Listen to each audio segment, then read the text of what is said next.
Welcome back, everyone. Now, this game was the one I was expecting the most out of. I've been hearing so many compliments about the game, and rarely any negatives apparently, besides the ones that have the worst reason ever. So, if it seems like I'm expecting a bit too much out of Super Metroid, then I'm sorry.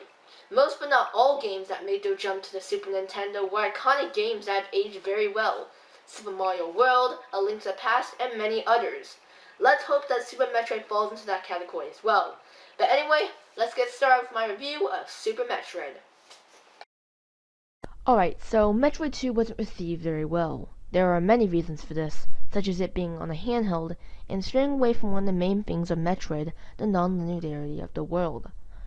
But it doesn't really matter. Nintendo knew what they did wrong, and they essentially made Metroid remixed? Reimagining? I don't know. In 1994, what many people consider to be one of the best games of all time, Super Metroid was released. Super Metroid is faster, more energetic, better, and most of all, funner.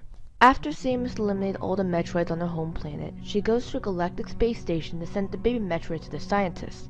Shortly after she leaves, the space station is attacked, with Samus quickly giving chase. Samus travels through the space station to see all the scientists dead, and holy crud! Whatever killed the scientists brutally murdered them. Remember, this was E for everyone. Also, the baby Metroid is missing, so... Oh no! She travels further until she sees Ridley.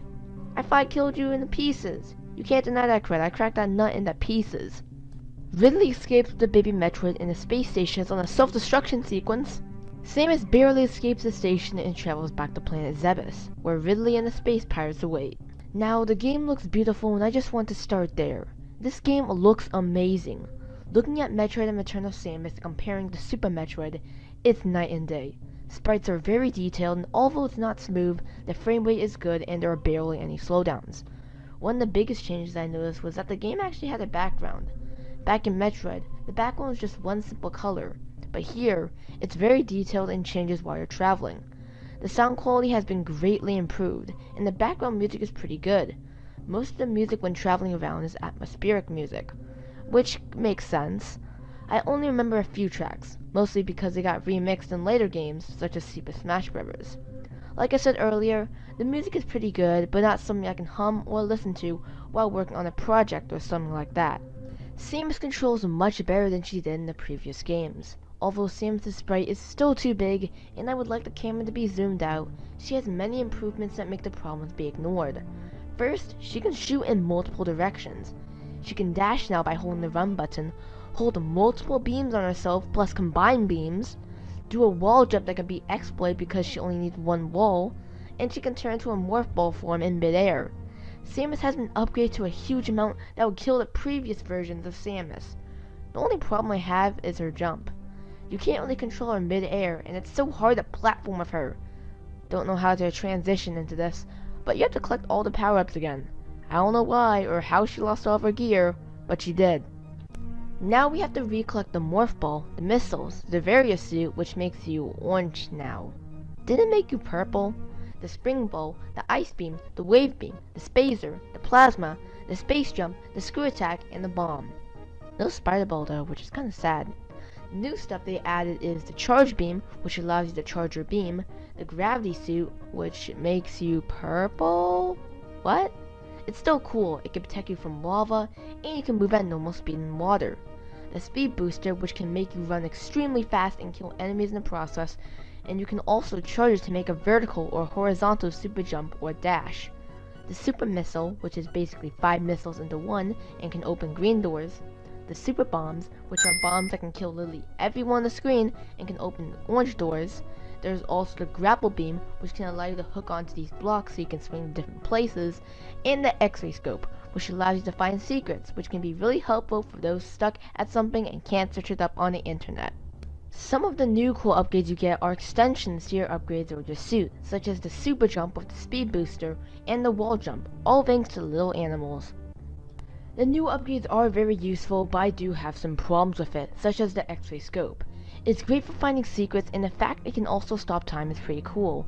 But many times if I tried to run, but instead I just scope out. And another problem I have is the hotbar. So at the top is your hotbar, where your missiles and other stuff reside. You just need to press select to change which item you want on. Here's the problem. So if you're in a battle and you need to switch to your normal beam, but you're on missiles, you need to keep on selecting the select button until you switch to your normal beam. Just a minor little nitpick, but it has been a reason for some of my deaths. Another problem I had was with the ice beam. In Metroid for the NES, you could shoot any enemy and they would freeze instantly. But here, the enemy's health has to be very low for it to be frozen. Some of the upgrades are very situational. Like when you get the grapple hook, you only need to use it in specific spots, but other than that, it's pretty useless. Now, the map has been improved quite a bit. First of all, there's a map system finally. Ah, perfect, this is just amazing. The map is split into 6 different sections: Criteria, Brinstar, Norfair, Wreckship, Meridia, and Torian.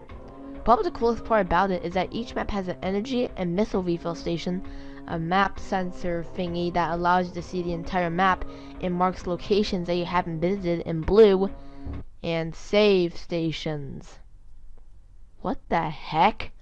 Now, I have seen multiple reviews of Super Metroid, and not once they mentioned that save stations were a thing. I really hate save stations. Just make me able to save anywhere, please. I know there's something called virtual consoles and save states, but imagine playing it on the Super Nintendo itself, alright? I see so many reviewers ignoring the save points because they have save states, so they barely touch on it, and it's stupid, and they take everything to advantage, and ignoring the original, and... What were we talking about again? Oh yeah, the maps. I really love that you're able to get a whole view of the map. And with the map sensor thingy, you can see locations that may contain power-ups or the progression through the game. It's very guiding, unlike the other two, and I can safely say that you don't need to go on the internet to have a great time.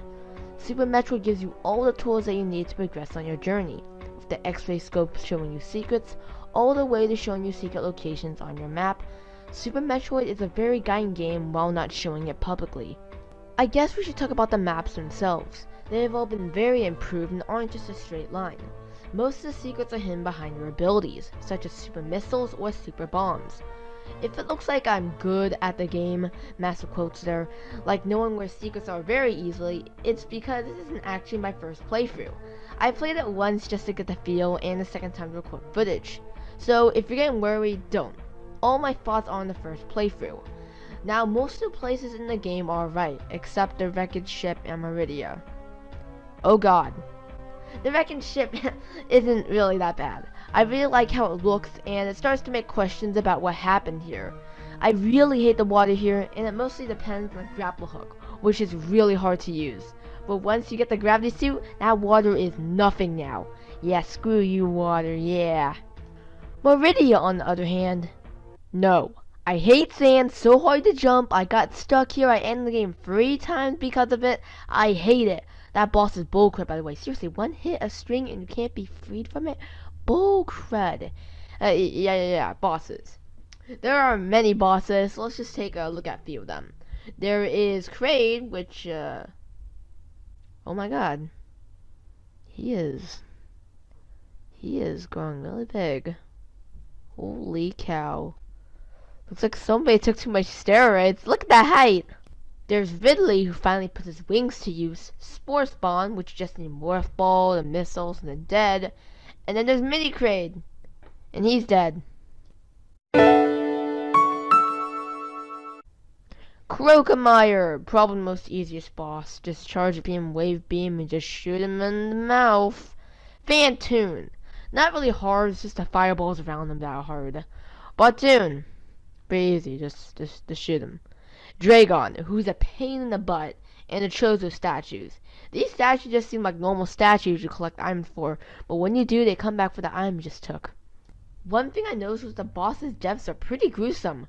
Crocomeyer gets his skin melted out while he's alive, and Dragon dies while Chozo comes to protect it. Yeah, suck it. You made me waste 50 of my lives. Go die. Wait a minute. All this talk about bosses has reminded me about... Oh no. You know the enemies in Metroid 2, they didn't really do crud. Unfortunately, the enemies in Metroid 1 got pissed, and they're back for freaking revenge. These guys will kick you up and trash you like a baseball.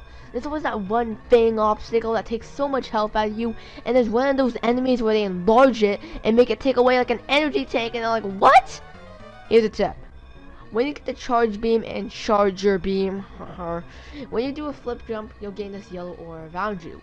Any enemy that comes in contact with you will die, so it's pretty useful. Sure, the screw attack is much better, but you get that very later in the game, right before the Ridley battle, so I wouldn't recommend waiting for it. After defeating Ridley, we can go back to Criteria, where we can find a room with all the statue of the bosses. The statue soon breaks and we head into another Torian. That's right, a new one. With the onion rings! And Metroid. Pretty easy now. Wait a minute, Metroids? How are they alive? I thought we exterminated them all on their home planet. We start exploring further as we start seeing enemies that have lost their soul and are just sand. What caused it? The huge Metroid, who was actually the baby Metroid from Metroid 2, who got raided or something to reproduce the Metroids, tries to kill you, but it realizes what it did wrong and flies away as it cries to itself. After defeating Mother Brain for the second time, Mother Brain actually came prepared and got herself a body. Not really hard. All you need to know is her attacks and pattern and have the plasma and charge beam. But Mother Brain brought an OP weapon and got herself the beam, which damages you. The baby Metroid comes and sucks the life out of Mother Brain and heals you. But oh no, Mother Brain is actually still alive and kills the poor little baby Metroid. In its last breath, it gives Samus the most OPest weapon in the game, the rainbow. After we defeat Mother Brain, for real this time, a countdown sequence starts. The whole planet is about to be blown up. I'm gonna be completely honest with you, I feel really bad for all the inhabitants in this planet right now. Alright, just moving along. Wait, better save the animals. And no, I don't believe that stupid game theory video. Okay, move along. And now we escape as well. Alright, so it's good. Yeah, it's pretty dang good. Everything from when you set foot on planet Zebes all the way to defeating Mother Brain and getting back on the ship. Super Metroid is such a joy to play. With its amazing controls, its guiding game, and all around just how fun it is. And that's really the big key word there. Fun. I play games to have fun, and Super Metroid is fun. Sure, Metroid and Metroid Return of Samus had some fun moments there, but I think Super Metroid did it a lot better. I set my expectations very high for Super Metroid, and although I don't think it met the tippity top, it went 98% because guess what? Nothing can be perfect. Now it's time to switch, and I don't mean Nintendo Switch. That's for a later date, when Metroid Prime 4 comes out. Next time, we're going to be bringing Metroid Fusion for the Game Boy Advance. And I've actually had some experience with it, but I'll leave that to the review. Let's just say, isn't your mostly typical Metroid game. Not gameplay-wise. Gameplay-wise is exactly the same. I would call it maybe Return of Samus 2.0, except you're not actually killing Metroids. You'll see what I mean in the review, but the changes in the game, would it be for better or for worse? Whatever, we're gonna find out when we review that. Hopefully by Christmas. Let's hope that Future Jason can start editing really quickly, because he's got something called school, and he's got family that's just going wrong. This is a non-script. I should probably go now.